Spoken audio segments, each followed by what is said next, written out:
बिस्मिल्लाहिर्रहमानिर्रहीम। अच्छा जी, आज हम पढ़ेंगे ट्रिगर्स के हवाले से। ठीक है, ट्रिगर्स बेसिकली होते क्या हैं? आप टेबल के ऊपर कोई भी ऑपरेशन करते हैं, टेबल की एंट्रीज के ऊपर, लाइक इंसर्ट करते हैं, रिकॉर्ड को अपडेट करते हैं, रिकॉर्ड को डिलीट करते हैं। तो ट्रिगर्स हम यूज़ करते हैं उस रिकॉर्ड को ट्रैक बैक करने के लिए। ठीक है, फॉर एग्जांपल आपके टेबल पे डिलीट ऑपरेशन होता है, तो आप नहीं चाहते कि इस टेबल से कोई एंट्री डिलीट हो, तो आया ट्रिगर आप उसको रोक सकते हैं कि डिलीट होने से पहले। जब आप इंसर्ट करते हैं या डिलीट करते हैं या अपडेट करते हैं, तो दो किस्म के टेबल जो हैं डीएमएल ट्रिगर्स के अंदर बनते हैं। एक को हम कहते हैं इंसर्टेड और एक को कहते हैं डिलीटेड। ठीक है, फॉर एग्जांपल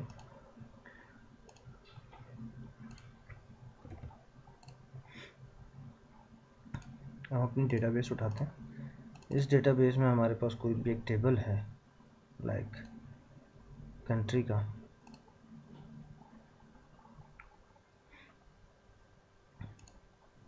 इस टेबल में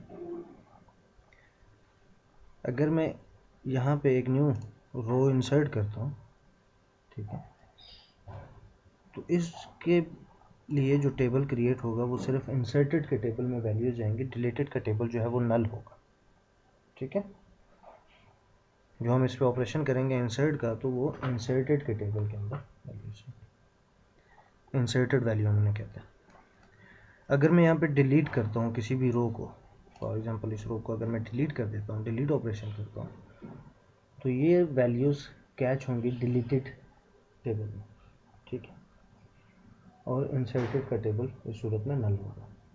ठीक है, अगर मैं अपडेट करता हूँ, यहाँ पर मैं इसकी वैल्यू को चेंज करता हूँ, तो इस दौरान डिलीट भी अकर्ड होगा और इंसर्टेड भी अकर्ड होगा, दोनों फील्ड होंगे। अपडेट में बेसिकली होता क्या है कि पुरानी वैल्यू आपकी डिलीट होती है और न्यू वैल्यू उसकी जगह ले लेती है, इंसर्ट हो जाती है। ठीक है, ठीक हो गया। अब हम इनको किस किस तरह यूज़ कर सकते हैं, किस किस जगह पे यूज़ कर सकते हैं।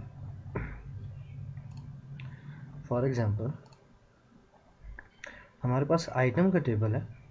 ठीक है, हम ये चाहते हैं कि जब इसकी परचेज प्राइस या सेल प्राइस अपडेट हो, ठीक है, या सेल प्राइस अपडेट हो, तो हम क्या करें, इसका हम रिकॉर्ड रखें कि पुरानी पहले क्या थी और अब जो आपने इंसर्ट की, जो अपडेट की, वो क्या थी। लाइक हमारे पास फॉर एग्जांपल अगर हम परचेज प्राइस पे रखते हैं, मैं यहाँ पे इसको कह देता हूँ 24। ठीक है, तो इस केस में अब मैं इसको अपडेट कर रहा हूँ, तो क्या करेगा, 22 को डिलीट करेगा, वो डिलीटेड टेबल में जाएगी, ये तमाम की तमाम रो। ठीक है, और फिर ये न्यू रो जब इंसर्ट होगी तो ये इंसर्टेड टेबल में जाएगी। ठीक है, तो हम ये ट्रैक बैक कर सकें, हम इसकी हिस्ट्री बना सकें कि पहले इसकी वैल्यू क्या थी, 22 थी, और अब न्यू वैल्यू जो है वो क्या है, 24 है। तो ये काम हम ट्रिगर्स के थ्रू कर सकते हैं। अगर हम ट्रिगर्स के थ्रू नहीं करते, अपनी फ्रंट एंड एप्लीकेशन के थ्रू करते हैं, तो फिर हमें क्या करना पड़ता है कि कनेक्टिविटी करनी पड़ती है, एक दफ़ा आना पड़ता है, उसमें हम अपडेट करेंगे, अपडेट से पहले हम पुरानी वैल्यू उठाएंगे, उसको दूसरे टेबल में डालेंगे, फिर जब हम अपडेट होगा न्यू वैल्यू भी उठाएंगे, पुरानी वैल्यू भी उठाएंगे, और उसको दोबारा नए टेबल में इंसर्ट करेंगे। ठीक है, तो इस सूरत में हमें क्या होगा, पहले इस टेबल में अपडेट करने के लिए पहले हम इस टेबल को क्यूरी करेंगे कि पुरानी वैल्यू क्या है, फिर जब हम अपडेट किया तो हमने दोबारा इसको अप्रोच की कि न्यू वैल्यू क्या है। ठीक है, थर्ड टाइम हम अप्रोच करेंगे न्यू टेबल, दूसरे टेबल के लिए जिसमें हमने ये वैल्यू इंसर्ट करा। ठीक है, तो हमने 3 दफ़ा हमें अप्रोच करना पड़ा डेटाबेस पर। तो ट्रिगर के केस में क्या होता है कि हम यहाँ पे सिंपल अपडेट की क्यूरी एग्जीक्यूट हो इस टेबल के ऊपर, तो वो एक न्यू टेबल हम बनाएंगे, हिस्ट्री का टेबल, जिसमें प्राइस हिस्ट्री जो है हमारे पास आ जाए। ठीक है, तो इसके लिए सिंपल मैं क्यूरी क्रिएट करता हूँ, न्यू क्यूरी,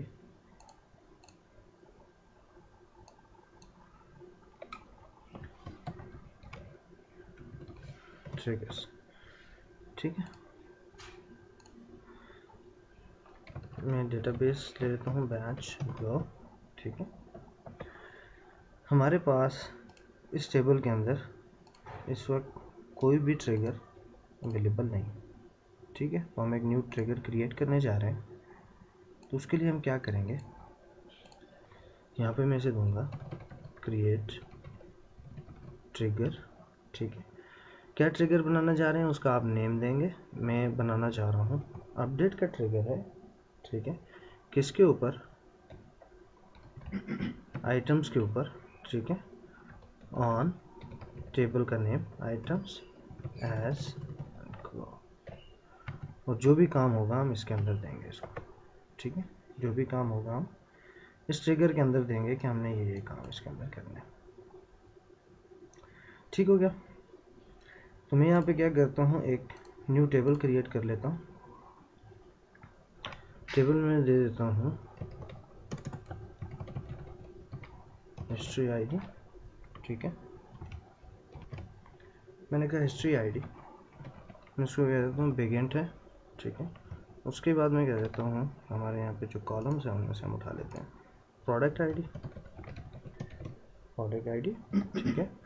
और यहाँ पे हम इसे कहते हैं प्रोडक्ट आईडी हमारी क्या है, बिगिंट है वहाँ पे भी, तो यहाँ पे भी बिगिन, ठीक है। उसके बाद हम कह देते हैं प्रीवियस परचेज प्राइस, ठीक है। हमारे पास यहाँ पे क्या है जी, न्यूमेरिक, तो मैं इसको कह देता हूँ न्यूमेरिक, वैसे इस वक्त नहीं।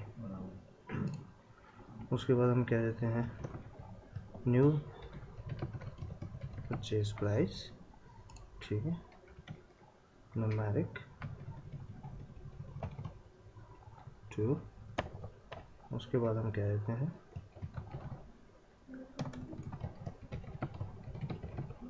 Change on, price change on date time, कि प्राइस कब चेंज हुई। हिस्ट्री आईडी को मैं कह देता हूँ कि ये हमारी प्राइमरी की है, और इसमें ऑटो इंक्रीमेंट हम दे देते हैं कि ये हमारी क्या है, ऑटो इंक्रीमेंट आइडेंटिटीज पे लगेगी। यही टेबल हम क्यूरी के थ्रू भी क्रिएट कर सकते हैं, जो हम पहले काम कर चुके हैं, ठीक है।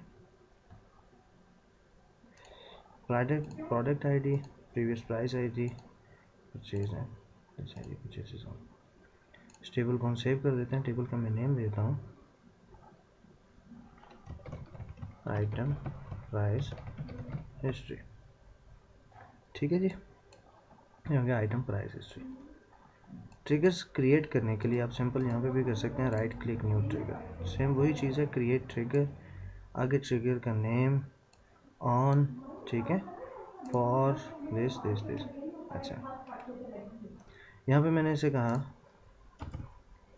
क्रिएट ट्रिगर, अपडेट के लिए यू, इनसाइड के लिए आई, एंड डी के लिए डिलीट। 3 किस्म के डीएमएल ट्रिगर होते हैं। यहाँ पे आप यूज़ कर सकते हैं आफ्टर एंड फॉर, दोनों सेम है, ठीक है। तो मैं यूज़ करता हूँ फॉर, किस काम के लिए हम कर रहे हैं जी, अपडेट के लिए, और अपडेट मैंने से कहा क्रिएट ट्रिगर, ट्रिगर का नेम ऑन, जिस टेबल पे आप ट्रिगर बना रहे हैं वो टेबल, फॉर या आफ्टर, किस पर्पज़ के लिए। अगर आप 2 काम करना चाहते हैं, आप कहते हैं जी अपडेट एंड डिलीट पे हो, आप कर सकते हैं, आप कहते हैं जी इंसर्ट अपडेट एंड डिलीट पे हो, ठीक है। 2 के लिए, 3 के लिए इकट्ठा बनाना चाहते हैं तब भी आप बना सकते हैं, ठीक है। तो हम सिर्फ बनाने जा रहे हैं इस वक्त अपडेट के लिए। यहाँ पे मैं ऐसे कहता हूँ कि ये क्या करे, जब हमारी एक प्राइस अपडेट हो, एक आइटम की, कौन सी, परचेज प्राइस अपडेट हो या आइटम अपडेट हो, तो ये पूरे टेबल के ऊपर लगेगा जब भी टेबल अपडेट होगा, ठीक है। तो यहाँ पे हम इसे कहते हैं कि ये क्या करे, इंसर्ट इनटू, किस टेबल में इंसर्ट करे, जो हमारा आइटम प्राइस हिस्ट्री है, आइटम प्राइस हिस्ट्री, इसमें इंसर्ट करे। कौन कौन से कॉलम्स हैं, आप यहाँ पे कॉलम स्पेसिफाई कर दें। मैं यहाँ से कॉलम ड्रैग एंड ड्रॉप करके ले आता हूँ, ये कॉलम्स हैं, ठीक है, जिन कॉलम के अंदर ये इंसर्ट कर दें, ठीक है। हिस्ट्री आईडी हमारी ऑटो इंक्रीमेंट है, इसको हम यूज़ नहीं करेंगे। Product ID, previous price, new purchase price and price change, ठीक है। सेम इसी तरह से अगर आप सेल का भी रखना चाहते हैं तो previous sale price and new sale price, ठीक है, इंसर्ट कर दो इसके अंदर। अब यहाँ पे सिंपल वे है इंसर्ट करने का कि आप वैल्यूज़ दें और इसको लिख दें। तो मैं क्या करता हूँ, वैल्यूज़ देने के बजाय मैं इसे कहता हूँ आप क्या करो, सेलेक्ट, ठीक है, स्टैटिक फ्रॉम, कौन से टेबल से, आइटम्स के टेबल से, आइटम्स के टेबल से। और इसको मैं कहता हूँ इनर जॉइन किसके साथ, इंसर्टेड, ठीक है, जो इंसर्टेड टेबल है आई, ठीक है, क्योंकि क्या होता है वैल्यू इंसर्ट भी होती है और डिलीट भी होती है। इंसर्टेड ऑन आई डॉट, आई की कौन सी वैल्यू होगी, क्योंकि आई में देखें वो पूरा टेबल आ गया आपका, जो आपका आइटम का टेबल है वो पूरा टेबल इंसर्टेड के साथ आ गया, ठीक है। I dot I D equal to किस चीज़ के साथ, आइटम्स डॉट आई डी, ठीक है, पहला। दूसरा मैंने कहा inner join deleted D on D dot I D equal to items dot I D, ठीक है। तो मैंने 3 टेबल के ज्वाइंस किए, मैंने इसे कहा कि इसके अंदर वैल्यू इंसर्ट कर दो। अब प्रोडक्ट आईडी में से कहता हूँ आइटम्स डॉट आई डी, उसकी product ID, previous price, previous price कौन सी है जो डिलीट हुई है, ठीक है, तो D dot purchase price. New price कौन सी है जो इंसर्ट हुई है, आई डॉट परचेज प्राइस। उसके बाद है प्राइस चेंज ऑन, कब चेंज हुई, मैं इसे कहता हूँ गेट डेट का एक फंक्शन है जो हमें करंट डेट टाइम सिस्टम के लिख के देता है उसके हिसाब से, ठीक है। तो जो यहाँ पे मैंने कॉलम रखे उसी कॉलम की बेस पे मैंने इसे कहा आइटम्स, ठीक है, आइटम्स डॉट आई डी, तो ये इसके साथ रिप्लेस हो जाएगी, ठीक है। सेम उसी तरह से अगर यहाँ पे मैं दे दूँ वैल्यूज़, ठीक है, और यहाँ पे आगे हम मैनुअल वैल्यूज़ दे दें, कामा दिस, ठीक है। तो मैं यहाँ पे वैल्यूज़ नहीं दे रहा हूँ, ठीक है, तो मैं क्या कर रहा हूँ, इंसर्ट कर रहा हूँ और मैं कह रहा हूँ कि सिलेक्ट करो वैल्यूज़ यहाँ से और इंसर्ट कर दो यहाँ पे। तो यहाँ पे कौन सी वैल्यू जाएगी, आइटम्स डॉट आई डी, यहाँ पे जाएगी डिलीटेड टेबल की परचेज प्राइस, यहाँ पे जाएगी इंसर्टेड टेबल की परचेज प्राइस, ठीक है, जो न्यू प्राइस होगी, और प्राइस चेंज ऑन यहाँ पे, ठीक है। इसकी डेटा टाइप और इसकी data type must be same, इसकी डेटा टाइप और इसकी डेटा टाइप सेम। अब हमारा टेबल अपडेट हो रहा है आइटम्स का, और ये इफेक्ट कर रहा है कहाँ पे, हिस्ट्री के टेबल पर, मतलब अपडेट ये वाला टेबल हो रहा है और इंसर्शन दूसरे टेबल में जाके हो रही है, ठीक है। तो यहाँ पे ये ज़रूरी नहीं है कि जिस टेबल के लिए आप ट्रिगर लिख रहे हो उसी टेबल के लिए इंसर्ट अपडेट हो, उससे आप वैल्यू गेट कर सकते हो। वो ट्रिगर्स आपको बता सकता है कि कहीं आपकी ये वैल्यू ज़ाया तो नहीं हो रही। अगर हम ये ट्रिगर ना लगाएं, ट्रैक बैक ना करें, हम मैनुअली इसको करें, तो उसके लिए हमें, अगर हम फ्रंट एंड से करते हैं तो हमें 3 दफ़ा या 3 से ज़्यादा दफ़ा डेटाबेस को open and close and ping करना पड़ेगा, रीच आउट करना पड़ेगा, ठीक है, उस तक हमें पहुंचना पड़ेगा। अगर हम ट्रिगर से करते हैं तो हम सिर्फ आइटम के टेबल में आए, हमने अपडेट किया एंड हम चले गए, ठीक है, और हमने ये ट्रैकिंग नहीं लगाई हुई, तो फिर हमारी प्रीवियस वैल्यू क्या थी, वी कांट गेट, हम उसे नहीं जान सकते कि प्रीवियस वैल्यू क्या थी, ठीक है। तो उसको ट्रैक बैक करने के लिए हम क्या करेंगे, यहाँ से वैल्यू उठाएंगे और उठा के प्राइस हिस्ट्री में डाल देंगे, ठीक हो गया। सिंपल हमने ट्रिगर बनाया, मैंने इसको एग्जीक्यूट किया, सक्सेसफुली एग्जीक्यूट हो गया। अब हम आते हैं अपने आइटम के टेबल में और ट्रिगर को राइट क्लिक करके रिफ्रेश कर लेते हैं। अब यहाँ पे हमारे पास एक ट्रिगर बन गया यू आइटम्स का, ठीक है, जो अपडेट होने पे फायर्ड होगा। इसके साथ आपको साइन मिल रहा होगा फायर का, ठीक है, एक इवेंट का साइन, क्लियर हो गया। अब हम आते हैं अपने आइटम के टेबल को, मैं कहता हूँ एडिट अंडर रोज, तो यहाँ पे हमारी आईडी है 2, ठीक है। इसकी मैं प्राइस को अपडेट करता हूँ, मैं इसे कहता हूँ जी इसकी प्राइस थोड़ी कम हो गई है, 18 हो गई है, ठीक है। अगर हमारे ट्रिगर में कोई प्रॉब्लम होती तो यहाँ पे हमें एरर आ जाता, ठीक है, क्योंकि रिकॉर्ड अपडेट हुआ, ट्रिगर फायर्ड हुआ, ठीक है। अब हम आते हैं अपने प्राइस हिस्ट्री के टेबल में, इसको हम एडिट करते हैं या सिलेक्ट करते हैं, तो देखें इसकी हिस्ट्री आईडी 1 होगी, प्रोडक्ट आईडी क्या थी, 2 थी, प्रीवियस प्राइस 24 थी, हमने न्यू प्राइस दी 18 आ गई, और ये उसकी चेंज ऑन जो भी सिस्टम की डेट थी वो इसमें, ठीक हो गया, ओके। हम किसी दूसरी प्राइस की, इसकी प्राइस को थोड़ा सा बढ़ा देते हैं, मैं इसे कहता हूँ ये 0.5 इंक्रीज़ हो गई है, ठीक है, और ये 10 रुपीज़ या 9.5 रुपीज़ कम होगी, ठीक है। तो हमने इसको चेंज किया, फिर हमने कहा नहीं यार ये 19.25 हो गई है, ठीक है। अब हम यहाँ पे आते हैं, उसको दोबारा एग्जीक्यूट करते हैं। तो देखें प्रोडक्ट आईडी 2 इतनी थी, इतनी होगी, प्रोडक्ट आईडी 4 इतनी इंक्रीज होगी, प्रोडक्ट आईडी 5 ये होगी, प्रोडक्ट आईडी 2 ये होगी, ठीक हो गया। और डेट वही आएगी जिस टाइम, डेट जो भी गेट डेट आपकी होगी विद टाइम के साथ, ठीक है। 7:54, 55, 55:40, 55:33, 55:51, ठीक है। तो अब आपका अपडेट हो रहा है आइटम का टेबल और वैल्यूज इंसर्ट हो रही हैं हिस्ट्री के टेबल के अंदर, ठीक है। ये हमारा एक काम हो गया। ये दूसरा इसकी एग्जांपल ये हो सकती है, इसको सेव कर लेता हूँ क्यूरी को। दूसरी एग्जांपल इसकी ये हो सकती है, आप कहते हैं कि हमारा कोई एक ऐसा टेबल जिसके अंदर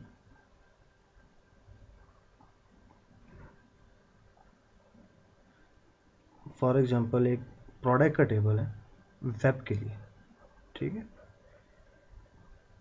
आपने वेब पेज का डिज़ाइन ऐसा रखा हुआ है कि आपके वेब पे फ्रंट पे जो आप न्यू प्रोडक्ट इंसर्ट कर रहे हैं उसमें से 4 प्रोडक्ट्स जो न्यूली इंसर्टेड होंगी वो आनी चाहिए, ठीक है। कैटेगरी वाइज, कैटेगरी 1 की प्रोडक्ट है, एक कैटेगरी 2 की प्रोडक्ट है, एक कैटेगरी 3 की प्रोडक्ट है, कैटेगरी 4 की प्रोडक्ट है, ठीक है। तो इनमें से एक आनी चाहिए। तो उस केस में हम क्या कर सकते हैं, तो हम इंसर्टेड के ऊपर आएंगे। जब भी इंसर्ट होगी एक न्यू और उसमें यूज़र वैल्यू देगा, हम फॉर एग्जांपल एक इसमें चेक रख देते हैं,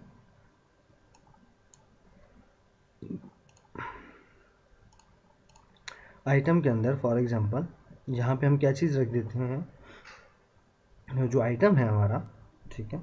यहाँ पे हम एक चेक बॉक्स दे देते हैं कि इज़ न्यू, ठीक है, वो न्यू है। या इसकी मिसाल आप यूँ ले लें कि आपके पास एक टेबल है जिसमें एक फील्ड ऐसी है कि वो खुद ही चेक हो सकती है, वो एक ही टाइम पे एक ही वैल्यू चेक हो सकती है, बाकी सारी अनचेक होगी, ठीक हो गया। उसके लिए हम क्या करते हैं, जब आपका इंसर्ट का काम होता है तो इंसर्ट के केस में आप क्या करते हो, जितना भी रिकॉर्ड्स है बाकी आप ये चेक करते हो कि इज़ न्यू ट्रू है कि फॉल्स है। इज़ न्यू अगर ट्रू है, ठीक है, तो बाकी तमाम का तमाम टेबल आप अपडेट कर दो इज़ न्यू फॉल्स है। मैं एक न्यू वैल्यू इंसर्ट कर रहा हूँ, मैं कहता हूँ कि ये वैल्यू अब मेन पेज पे आनी चाहिए। हो सकता है उससे पहले कोई और वैल्यू सिलेक्टेड थी मेन पेज के लिए, आपने फ्रंट एंड से उसको ट्रू करके भेज दिया, वो बैक एंड पे आए, जब वो इंसर्ट हो तो इंसर्ट का ट्रिगर ट्रैक आउट करे कि यार अब ये वाली प्रोडक्ट जो है वो मेन पेज पे आनी है, ठीक है। अगर इसके अलावा कोई और है जो ट्रू है उसको वो फॉल्स करे, ठीक है। तो आप अपडेट की क्यूरी चलाएंगे, अपडेट इक्वल टू फॉल्स, तमाम की तमाम फॉल्स होगी, जो न्यूली इंसर्टेड है उसको ट्रू, ठीक हो गया। तो इस तरह के काम आप यहाँ पे कर सकते हैं इंसर्ट के लिए, ठीक है। अच्छा, अब हम आते हैं हमारे पास फॉर एग्जांपल कंट्री है, हम कहते हैं कंट्री जो है वो डिलीट नहीं हो सकता, ठीक है। कंट्री जो है वो डिलीट नहीं हो सकता, तो इसके लिए हम एक ट्रिगर लिख लेते हैं। मैं इसे कहता हूँ क्रिएट ट्रिगर डिलीट कंट्री और टेबल का name country for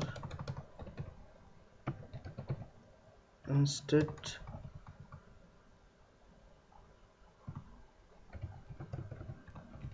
of delete as and go,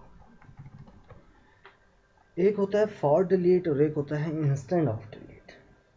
for delete जो है वो डिलीट होने के बाद, ठीक है, या आफ्टर डिलीट या for, after and for its equal. जिस तरह हमने यहाँ पे बनाया फॉर अपडेट, तो इसको हम करेंगे after update, both are same, ठीक है। For update and after update both are same thing. तो मैं यहाँ पे इसे कहता हूँ इंस्टेंट ऑफ डिलीट, डिलीट से पहले, ठीक है। जब यूज़र डिलीट करे तो डिलीट से पहले जो इवेंट रेज होगा वो ये होगा, ठीक है। इंस्टेंट और डिलीट के ऊपर हम ये कहते हैं जब यूज़र कंट्री डिलीट करना चाहे, ठीक है, मैं एक वेरिएबल लेता हूँ, declare @ count int set @count equal to @row count, ठीक है। मैं रो काउंट की वैल्यू उसको दूँ। मैं इसे कहता हूँ इफ @count इक्वल टू 0, अगर कुछ भी इफेक्ट नहीं हुआ, अगर कुछ भी इफेक्ट नहीं हुआ, then return jump out, return करो, बाहर चले जाओ। फॉर एग्जांपल यूजर ने डिलीट क्लिक किया, पॉपअप आया, उसने यस नहीं किया, नो कर दिया, कोई भी रो अफेक्ट नहीं हुई, ठीक है। तो रो काउंट जो है वो जो रो अफेक्ट होती हैं उसको ये फंक्शन डील करता है, नंबर ऑफ रोज कितने अफेक्ट हैं। अगर रो काउंट 0 है तो मैंने उसे कहा आप रिटर्न कर दो, कुछ भी ना करो, यहाँ से चले जाओ बाहर, ठीक हो गया। नेक्स्ट केस, अगर रिटर्न नहीं होता तो यहाँ पे हम क्या करते हैं, बिगिन एंड, इसके अंदर मैं इसे कहता हूँ रेज एरर, मैं इसे कहा रेज एरर, एरर रेज करो। क्या एरर रेज करो, ये एक फंक्शन है रेज एरर का, ठीक है। इसको हम यहाँ पे मैसेज दे देंगे, एरर रेज हो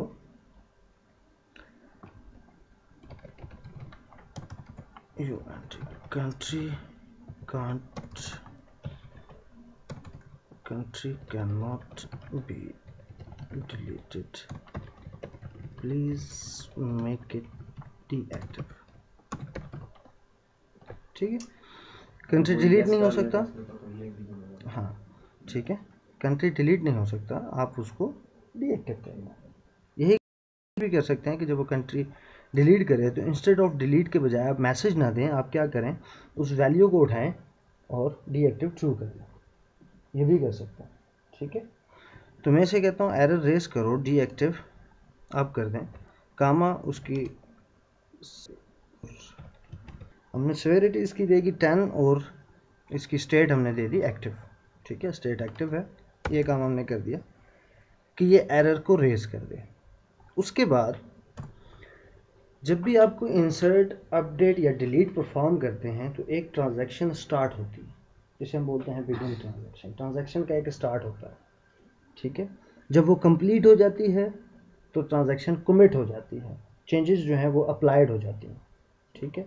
अगर बीच में कहीं कोई प्रॉब्लम्स आती हैं तो वो ट्रांजैक्शन क्या होती है, रोल बैक हो जाती है, ठीक है। तो उसके लिए हम यहाँ पे भी क्या करेंगे कि जब यूज़र ने डिलीट परफॉर्म किया तो डिलीट होने से पहले हमने ये इवेंट फायर करवाया, अब हम उसको डिलीट नहीं होने दे रहे, तो मीन्स कि ट्रांजैक्शन जो है वो मिड में है, अभी ट्रांजैक्शन क्लोज नहीं हुई, या तो ट्रांजैक्शन रोल बैक होती है तो क्लोज होती है, या कमिट होती है तो क्लोज होती है, ठीक है। अभी ट्रांजैक्शन का स्टार्ट हो गया कि यूज़र ने डिलीट करने की कोशिश की, अब डिलीट होना है या नहीं होना वो यहाँ पे हमने बताना। अगर हम उसको रोल बैक नहीं करते, मैसेज तो आएगा लेकिन डिलीट हो जाएगी, ठीक है, क्योंकि डिलीट होने के बाद वो जाके कमिट होगी, ठीक है। तो यहाँ पे मैं इसे कहता हूँ इफ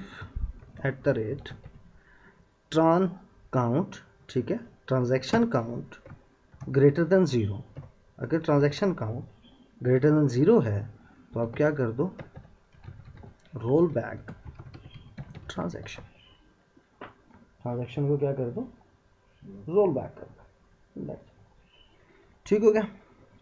ये हमने बना लिया कंट्री के ऊपर। क्या हो, इंस्टेंट ऑफ डिलीट, डिलीट से पहले मैंने एक वेरिएबल लिया काउंट का, मैंने चेक किया रो काउंट, अगर रो काउंट जो है वो इक्वल टू 0 है, मीन्स कोई भी रो अफेक्ट नहीं हुई, देन यहीं से रिटर्न कर दो, कोई मैसेज देने की जरूरत नहीं। अगर कोई रो अफेक्ट होती है तो देन रेज एरर, एरर के अंदर आपने टेक्स्ट स्ट्रिंग दे देनी है जो आपने यूज़र को डिस्प्ले करवानी है, प्लस उसकी सेवेरिटी एंड, ठीक है। हमने कहा ये टॉप और एक्टिव होगा। उसके बाद मैंने कहा ट्रांजैक्शन को चेक करो, ट्रांजैक्शन काउंट जो है कि कितनी ट्रांजैक्शन अगर 0 से ज़्यादा है मीन्स कि कोई ना कोई ट्रांजैक्शन जो है इस वक्त ऐसी है जो चल रही, ठीक है। अगर transaction count greater than 0 then इसको रोल बैक कर दो, ठीक है, कि ये इफेक्ट ना हो। मैं इसको सिलेक्ट करता हूँ एंड एग्जीक्यूट, ठीक हो गया। कंट्री पे हम आते हैं, ट्रिगर्स को मैंने रिफ्रेश किया, यहाँ पे हमारे पास ट्रिगर बन गया, डिलीट कर, ठीक हो गया। ओके, अब हम कंट्री में आते हैं, एडिट रो करते हैं। मैं से कहता हूँ केस है, I want to delete it, ठीक है। मैंने से कहा यस, ठीक है, ये आ गया। Country cannot be deleted, please make it deactive,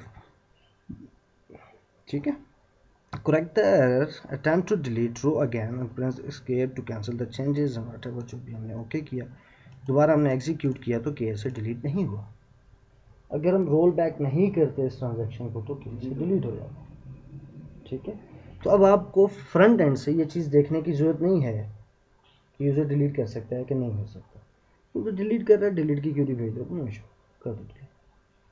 अब बैक एंड पे टेबल्स के ऊपर जिस टेबल पे रिक्वायर्ड है कि वैल्यू डिलीट नहीं हो सकती, necessary value, for example employees है, आपका एक एम्प्लॉय हायर हो गया, अब उसका रिकॉर्ड कोई आता है वो एप्लीकेशन से जाके उसको उड़ा देता है, ठीक है, एम्प्लॉय तो क्या।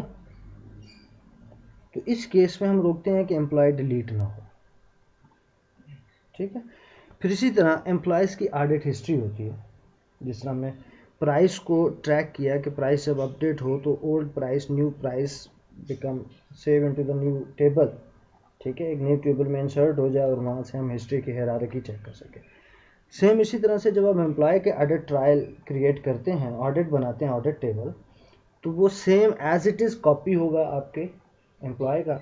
अगर मैं आइटम का ऑडिट बनाना चाहूँ, ठीक है, तो मैं जो इसका ऑडिट टेबल बनाऊंगा उसमें ये सारी की सारी चीज़ें आएंगी, ठीक है, प्लस न्यू चीज़ एक्स्ट्रा आ जाएगी, modified by and modified on, या मॉडिफाइड ऑन कब मॉडिफाइड हुई, ठीक है। तो उस केस में हम क्या करेंगे कि जो यहाँ से चीज़ डिलीट होगी उसको हम वहाँ पे डालेंगे, D dot and deleted table से select star from deleted table insert into this table, और आप मॉडिफाइड ऑन या डिलीट ऑन का जो आप एक कॉलम उसमें एक्स्ट्रा बनाएंगे और एक उसकी अपनी आईडी होगी, आइडेंटिटी जो एक्स्ट्रा बनेगी, ठीक है। तो उसमें आइडेंटिटी को देने की जरूरत नहीं है, वो ऑटोमेटिकली इंक्रीमेंट आपने उसमें रखना होगा, ठीक है, या यूनिक आइडेंटिफायर आप उसमें रख सकते हैं। नेक्स्ट जो आपका लास्ट होगा उसमें आप गेट डेट डाल दें कि ये आइटम कब डिलीट हुआ था, ठीक है, कि पुरानी वैल्यूज़ को आपने लेना हो, ठीक है। यूज़र ये कहे मैंने तो डिलीट नहीं किया, ठीक है, देन यू कैन ट्रैक कि डिलीट हुआ है कि नहीं हुआ, ठीक हो गया। ओके, ये काम तो हो गया हमारा यहाँ पर कि हमने यहाँ पे भी डिलीट का रोक दिया। सेम इसी तरह से एम्प्लॉय की बात हो रही थी, तो एम्प्लॉय में भी आप तमाम का तमाम रिकॉर्ड उठा के उसका एक न्यू ऑडिट के टेबल में कि हमारे पास इतने इतने एम्प्लॉयज़ आए, ये हमने फाइड कर दिए, तो आप एक साइड पर रखते थे जो जो डिलीट हुए। फिर पुराना अगर कोई डिलीट हो गया और उसका रिकॉर्ड चाहिए तो आप उसके ऑडिट टेबल से उसको मूव करवा सकते हैं, ठीक हो गया। ये बेसिकली होता है काम हमारे ट्रिगर्स का। फ्रंट एंड से हम आते हैं एक दफ़ा और बाकी टेबल के ऊपर जो भी ऑपरेशंस हैं कि उसके इंसर्ट के ऊपर क्या ऑपरेशन करना है, उसके डिलीट के ऊपर क्या ऑपरेशन करना है, उसके अपडेट के ऊपर क्या ऑपरेशन करना है, इनको हम कहते हैं डीएमएल ट्रिगर्स, ठीक है। तो वो हम ट्रिगर्स के अंदर डिसाइड कर लेते हैं कि what we have to do, कहाँ पे क्या होना है। अगर इसमें वैल्यूज़ इंसर्ट होनी है तो उसको हमें कहाँ कहाँ ज़रूरत है ट्रैक करने की, डिलीट हो रही है कहाँ कहाँ ज़रूरत है, अपडेट हो रही है कहाँ कहाँ ज़रूरत है, तो वो आप उसको ट्रैक बैक कर सकते हैं। आप अपना लॉग बनाना चाहें तो आप लॉग बैकएंड से बना सकते हैं, आपको फ्रंट एंड पे जाने की ज़रूरत नहीं, ठीक हो गया। तो इसलिए बेसिकली हम ट्रिगर्स को इस्तेमाल करते हैं, और ट्रिगर्स ऐसे नहीं इस्तेमाल करने जो नेस्टेड लूप में घूमते रहें, ठीक है। ट्रिगर्स को बड़ा सोच समझ के इस्तेमाल करें। यहाँ से एक इंसर्ट पे भेज रहा है, वो इस टेबल को इंसर्ट पे भेज रहा है, ये उसको इंसर्ट पे भेज रहा है, तो दोनों टेबल्स आपस में लड़ाई नहीं करते, ठीक है। तो नेस्टेड ट्रिगर्स जो है वो 32 टाइम्स एग्जीक्यूट होते हैं, फिर उसके बाद जो सीक्वल है उसको ड्रॉप कर देते, ठीक है, 32 टाइम्स इसकी लिमिट है, ठीक हो गया। तो ये बेसिकली काम होता है ट्रिगर्स का।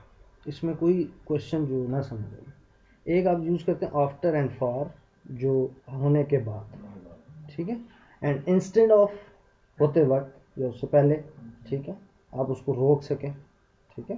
तो ये DML ट्रिगर्स हैं जिनकी हम बात कर रहे हैं, इनमें हम ये काम कर सकते हैं। तो इससे रिलेटेड कोई क्वेश्चन हो आपका, समझ आ गई चीज़? मैंने कोशिश की है कि इस लेवल से समझाऊँ कि कोई टेंशन ना हो, ठीक है। सिंपल से इसकी क्यूरी है वो आप अपने माइंड में बिठा लें। इसी तरह अल्टर करना है तो आप अल्टर कर सकते हैं, अल्टर ट्रिगर। फॉर एग्जांपल मैं इसको राइट क्लिक करता हूँ, मॉडिफाई, ठीक है, हमारे पास क्या आएगा, अल्टर ट्रिगर दिस और जो भी आप उसमें बनाना चाहते हैं वो, ठीक है।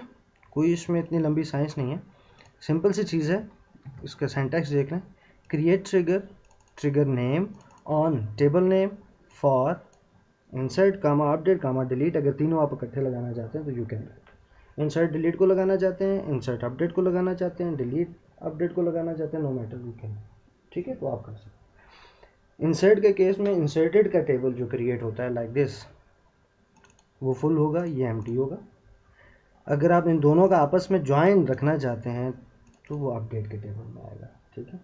अपडेट क्या करता है, पहले डिलीट करता है, तो डिलीटेड का टेबल आपका फील्ड होगा, फिर इंसर्ट करेगा तो इंसर्ट का टेबल आपका फील्ड होगा। तो मीन्स आपके दोनों टेबल्स में वैल्यू अवेलेबल, ठीक है। इंसर्ट के सिनेरियो में डिलीटेड का टेबल नल होगा, उसमें वैल्यू नहीं जाएगी, एंड डिलीट के सिनेरियो में इंसर्टेड का टेबल नल होगा, उसमें वैल्यू नहीं जाएगी, ठीक हो गया। बेसिकली हम लोगों का कंसेप्ट जो होता है, अपडेट होगी वैल्यू चेंज होगी।